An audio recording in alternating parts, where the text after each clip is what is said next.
Hey everybody, welcome back to Video Game Esoterica, and we're doing a retrospective on the Ridge Racer franchise where I take a look at every single mainline entry in this series. And if you can't tell already, today I am taking a look at Ridge Racer 5. And I remember picking this game up along with the PlayStation 2 on launch and absolutely falling in love with it. I was super excited to see what the new console generation had to offer after Dreamcast, and while I had a ton of fun with it back in the day, there's something about this game under a modern lens in 2024 that never really hooks me in the same way it did back in the day. Maybe it's because they kind of streamed down the story elements from R4 on PlayStation 1, or maybe just because Ridge Racer 6 and 7 surpassed it in pretty much every way, leaving 5 to be this dangling entry that I come back to every once in a while, but never really stick with. Before we get far involved though, do me a huge favor down below, hit like and subscribe and ring that notification bell, definitely helps us out. And if you feel so inclined and want to support the channel, I got a Patreon link down below as well. Now what Ridge Racer 5 has to offer is fun. You get new courses, you get awesome graphics for PlayStation 2, you get the same amazing soundtrack and some really good handling, but there's just something about this game that, again, being a launch area title, feels a little bit thin, and I'm not sure what that is. This kind of feels like getting PlayStation 1 Ridge Racer again, except in a new modern lens, where you kind of wish that the game had actually done more on the content side of things, and less on just trying to be a graphical showcase. When we had Type 4 on PlayStation 1 at the end of the generation, that thing was packed to the gills with so much content. Over here on PlayStation 2 with Ridge Racer 5, it kind of feels like we've stepped back a generation as far as the actual gameplay content on offer is concerned. But I will say, seeing this run on a CRT television back in 2000 definitely was mind-blowing, although I do think you could have done this on Dreamcast as well. Sure, PlayStation 2 on paper is more powerful, but honestly, I'm really surprised Dreamcast never got a proper Ridge Racer game whatsoever.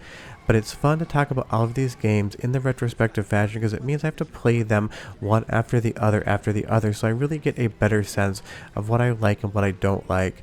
On Ridge Racer 5, this definitely is a very pretty game, and of course it's more of the same fun that we'd always been expecting. And considering R4 on PlayStation 1 was such a hit, I was just kind of expecting more from this game. I had fun, I played it, but when I had gone through all of the different GP tours, I basically put it on the shelf back in the day and never really came back to it, and still to this day do not come back to it. Leave me a comment down below and you tell me how you feel. I think it might still be down to the fact that they're using some more recycling in this game. Apparently Namco is trying to save the gaming environment because they recycle harder and better than any other company out there, because you still see a lot of the DNA from the original Ridge Racer over on Ridge Racer 5, and by this point in time we're talking 7-8 years between games. They've still managed to get some of that content in there. Sure, it's always fun to see those tracks remade in a little bit more modern lens, but honestly, components of Ridge Racer 5 I had seen 3, 4, 5 times before, so now today, especially in a retrospective when I've taken all the games out for a hot lap, pun very much intended, Ridge Racer 5 just kind of felt like a little bit of a quote-unquote chore to actually get the video done on. I'm not trying to knock the game, I'm just trying to give you an insight into how it is to make these retrospectives.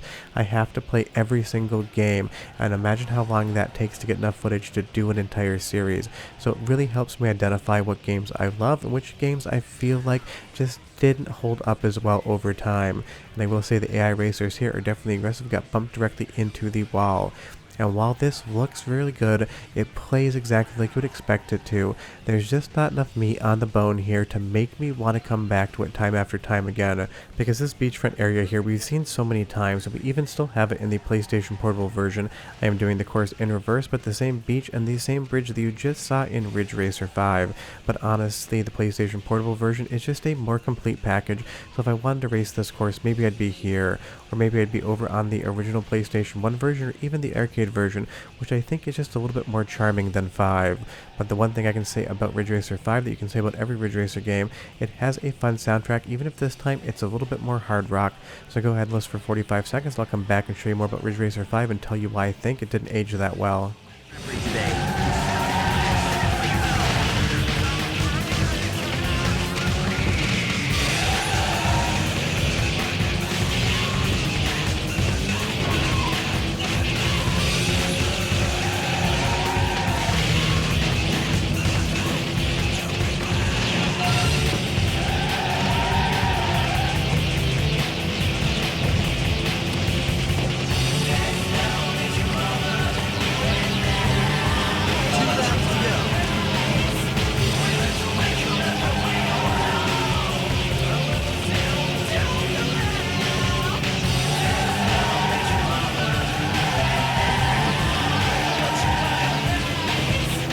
I mean, the music fits in context with the game, but it's not as charming in my opinion as pretty much any other Ridge Racer game that came before it.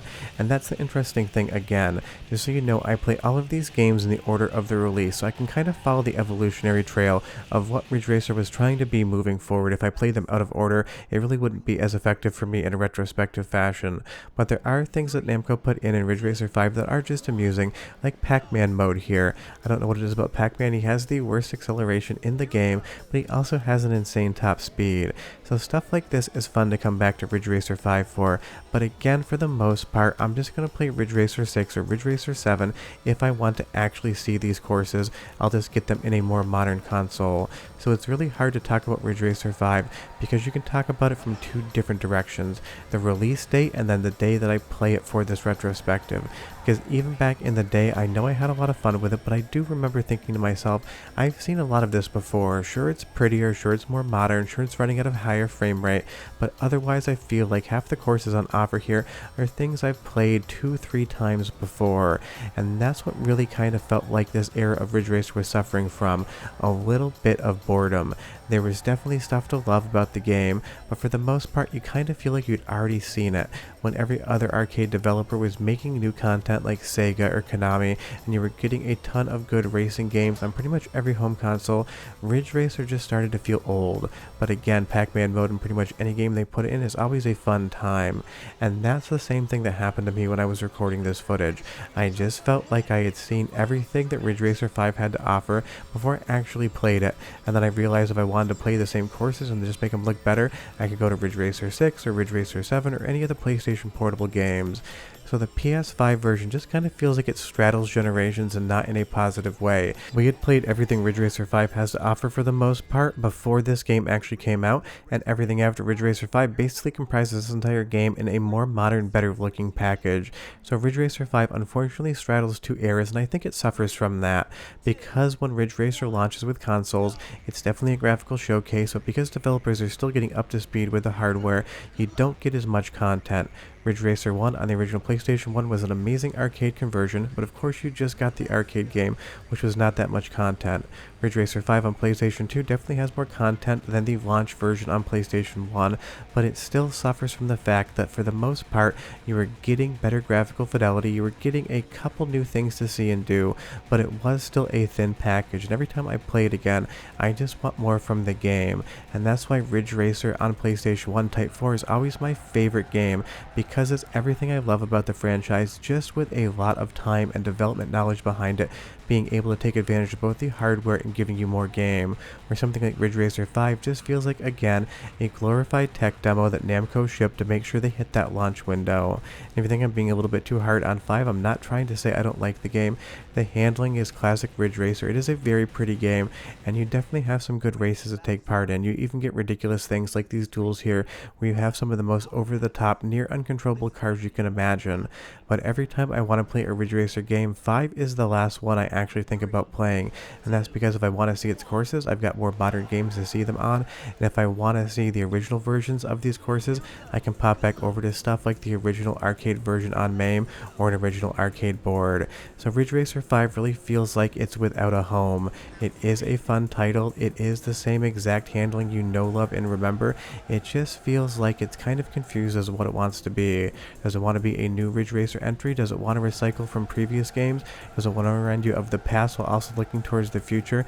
I'm never quite sure. All I know is every retrospective I make, there's always one game that feels like a slog to get the footage for. Maybe I just never loved it, maybe I've fallen out of love with it, but in this instance, Ridge Racer 5 was the one game in this entire retrospective where it felt like work to actually get the content.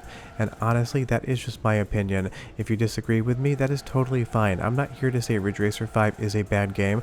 All of these retrospectives are based on my personal opinions and personal experience with the games. Ridge Racer 5 might be your favorite title, and I'm happy that it is your favorite title for you. We all get to have our own opinions on the matter. But as far as Ridge Racer 5 is concerned, outside of this retrospective, it'll probably be years till I check it out again. Short of that, we are done. If you have any questions or comments, leave them down below. Bye-bye.